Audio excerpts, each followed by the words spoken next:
Welcome back to my channel. నేను నా కుటుంబైన vlogs. అందరు ఎట్లున్నారండి? బాగున్నారా? నిన్న అయితే మా మమ్మీ వాళ్ళ ఇంటికి వెళ్ళినాము. ఫెస్టివల్ కదా, హాలిడే ఉండనమాట. మా హస్బెండ్ అయితే స్టోర్ క్లోజ్ చేశారు. సరే అని చెప్పి ఈసారి హాలిడేస్కి వెళ్ళలేదు మమ్మీ వాళ్ళ ఇంటికి. ఒక 4 రోజులైనా ఉండలేదు. ఇంకా అందుకోసము మా హస్బెండ్ అయితే సరే ఈరోజు నాకు లీవ్ ఉంది కాబట్టి స్టోర్ క్లోజ్ చేశాను కాబట్టి తీసుకెళ్తా అని చెప్తే సరే అని ఇంకెళ్ళినాం అనమాట. ఇక్కడ చూడండి, ఇక్కడ ఈ లేడీస్ సిగరెట్ తాగడం అయితే అసలు నాకైతే ఆశ్చర్యం అనిపించింది. ఏమో లోకం ఎట్లెట్లనో అయిపోతుంది మొత్తము. ఇంకా ఇట్లా అంటే మళ్ళీ నువ్వు ఏ కాలంలో ఉన్నావు అంటారేమో కొందరు. కానీ అమ్మో, అలాంటివి చూసినప్పుడు నాకైతే వింత విచిత్రాలు ఎట్లనో అనిపిస్తుంది. ఇంక ఇక్కడైతే ఎప్పుడు మేము ఫ్రూట్స్ ఎక్కువ శాతం ఆమె దగ్గరనే తీసుకుంటాము. ఇంకా ఫ్రూట్స్ తీసుకొని వచ్చినాము.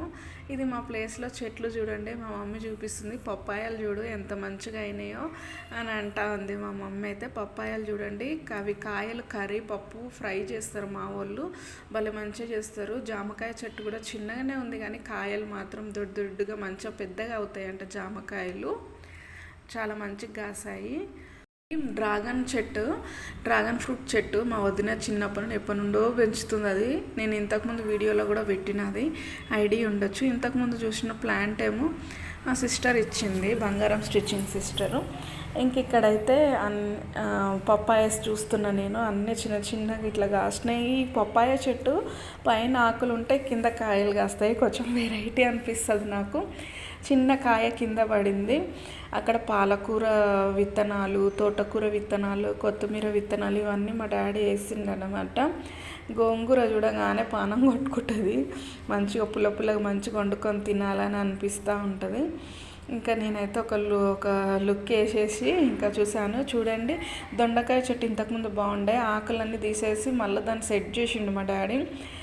అక్కడికి కాయలు కీరకాయలాగా పెద్దగా వచ్చినాయి. దొండకాయలు కూడా మంచిగా కాసినాయి. ఇదిగోండి మా వదిన చూపిస్తూ ఉంది చూడు, దొండకాయలు మంచిగా కాసినాయి అని. ఇంకా అన్నము ఇదైతే నైట్, మధ్యాహ్నం నేను షూట్ చేయలేదు. మటను, బగారన్నము, ఇంకా పప్పు, పెరుగు ఇవన్నీ చేసింది. నైట్ ఏమో చికెన్, ఆకుకూర పప్పు అండ్ ఇంకా జొన్న రొట్టెలు ఇవి చేసిందనమాట. ఇంకా మేము వస్తూ ఉంటే బయలుదేరదామని కొంచెం బయటికి వెళ్తే ఇంకా మా ఊర్లో అయితే బతుకమ్మ ఆడుతారు అనమాట సెంటర్లో. ఇంకా అది చిన్న క్లిప్ అయితే తీసుకున్నాను నేను. ఊరంతా కలిసి పండుగగా చేసుకుంటారు, మంచిగా అనిపిస్తుంది కదా. ఇంక ఇక్కడైతే జొన్న రొట్టెలు అవి చేసేసింది. ఇంకా మేము బయటకు వెళ్ళేసి వచ్చి తినేసి బయలుదేరి వచ్చేసాము. ఇది నిన్నటి మినీ వ్లాగ్.